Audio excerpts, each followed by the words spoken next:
Good morning, everybody. Dan Fergero here with the JRP Group, and we welcome you to this episode of Contracts and Disclosures.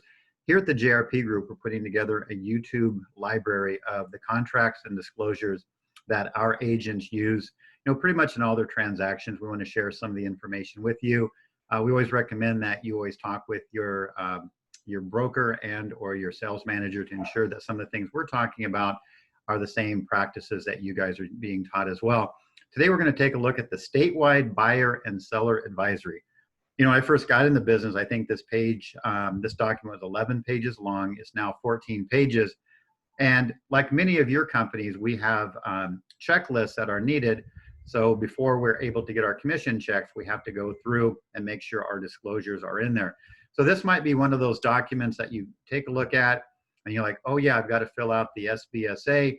And the first thing you do, which I'm probably guilty of myself, is I would actually just scroll to the bottom and go right into, let's get this thing signed by the seller and by your broker and yourself. But we always recommend that you really go back through and take a look at these and not just like fly through it like we were just doing there, because it really spells out as far as what rights are and so on throughout this entire disclosure. So it talks about this form does not replace the local conditions disclosures, and any additional advisories or disclosures may be affected and are attached. So anytime they start putting in disclaimers right off the bat on an advisory, obviously it's a good idea to take a look at it. So here basically we're talking about the buyer's rights and the duties of what the seller and broker should be. You are strongly advised to investigate the condition and suitability of all aspects of the property. If you do not do so, you are acting against the advice of the broker. So right off the bat, it's basically telling you, make sure that you do your inspections. It talks about the seller's right and their duties, the broker's rights and their duties. And yeah, you'll probably see a lot of this in some of the disclosures and also the contracts that we sign. But again, we're emphasizing as to what each part of the contract and how it applies here on the SBSA. This statewide buyer and seller advisory is 14 pages and addresses the following topics. All paragraphs are important. The buyer and seller are encouraged to read each one carefully. So the investigations of the physical conditions, easements, access, and encroachments, the property use, building permits and zoning, buyer intended use, off-site and neighborhood conditions, any local requirements, contract-related issues and terms, any factors or other factors affecting the property. For example, community enhancement, general recall, HOA, CC&Rs, and so on. What is the investigation of the physical conditions, easements, access, and encroachments, environmental hazard? Yes, you'll be getting an HD booklet, but what actually goes along with that specifically, inspections. The buyers are advised that the buyer has the right to obtain various inspections of the property. There's the potentiality of mold. Let's say the home had pets and animals that were in the home at one time, possibly urine on the property, feces, and so on. Septic systems, any type of soil and geological conditions. What is the square footage? Lot size, the boundaries. Are there any water intrusions? Is there a well present? A pest inspection, possibly for wood destroying pests. The property use and ownership, the accessory dwelling units. The ADUs are also known by many names. Granny flats or in-laws, backyard cottages. You want to make sure that you are in compliance with all ADU.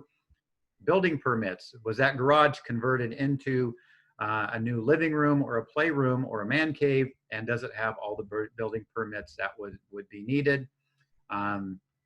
Future use of the property, the California Fair Plan. Buyer and seller advise that insurance for certain hillside, oceanfront, and brush properties may be available only through the California Fair Plan. Future repairs, replacements, and remodels, HVAC systems, historical designation, insurance, and title. Buyer and seller are advised that the buyer may have difficulty obtaining insurance regarding the property for following conditions. Land lease. Marijuana is something now new that we've been dealing with in the last year or so. The owner's title insurance, rent and eviction control. Right now, as we're dealing with COVID-19, please be aware of all of the rent laws. Retrofitting building requirements and point of sale requirements, short-term rentals, if that's needed, views of the property, swimming pool, water shortages, the 1915 improvement bond, the Mello-Roos community. Is it a Mello-Roos area? Off-site and neighborhood conditions, let's say a golf course, neighborhood area personal factors, buyers' intended use, high-speed rail and smoking restrictions. We've all been hearing about high-speed rail lately. Neighborhood noises, buyer and seller advise that even if the property is not in an identified airport noise, the property may still be subject to noise disturbances from airlines that might be over a flight path. Like down in Merced County, when Castle Air Force used to fly, we'd always be concerned of the flight path. Any legal requirements? Was there a death on the property? Is the property on an earthquake fault zone or a seismic area? Lead-based paint. Want to make sure that if it's required, we have the lead-based paint addendum sign. Is it in a fire hazard? California withholding taxes. You want to talk with an attorney and or the title company on that. Is there a flood area, flood zone? Megan's Law database. You can always contact the district attorney's office and find out about Megan's Law. The notice of your supplemental property tax. Well, it's very possible that the taxes could go up at a later point in time, so we want to make sure that we advise our clients on that. Any contract related issues, let's say we're to go to arbitration, if we are using digital signature, escrow funds and home warranty, how to deal with each item, the identification of natural persons behind shell companies in an all cash transaction, making sure we identify who might the potential buyer be, liquidated damages, again, mediation, non-confidentiality confidentiality of offers. Buyer is advised that the seller or listing agent may disclose the existence, term, or conditions of the buyer's offer unless all parties and their agent have signed a written confidentiality agreement, such as the C&D, whether any information should be shared. Other factors affecting the property, community enhancement, general recall or defective products, class action. Was there something going on with the builder at the time? Let's say with plumbing and electrical. Is it a homeowners association? Are there CC&Rs involved with the properties? Any legal action, buyer and seller advise that if the seller or a previous owner was involved in a legal action affecting the property, the buyer should obtain information about that from public records.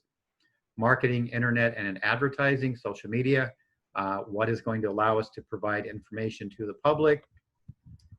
PACE loans and liens, you should rekey, and also solar power leases. Those are very important when you're listing a property. When you get it listed, please contact the solar company right away as to make sure that all the paperwork gets turned over in a timely manner to the title company. And earlier it talked about there could be additional local disclosures and advisories.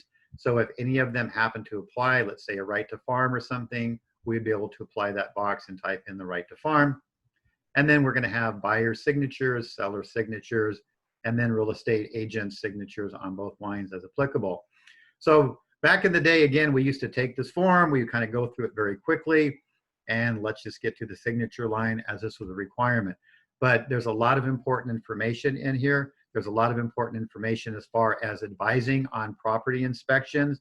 In case an inspection were to come back later and something was missed, you can definitely refer back to this as well, letting the agent and also the buyer seller know, look, it was definitely recommended even on this disclosure as well.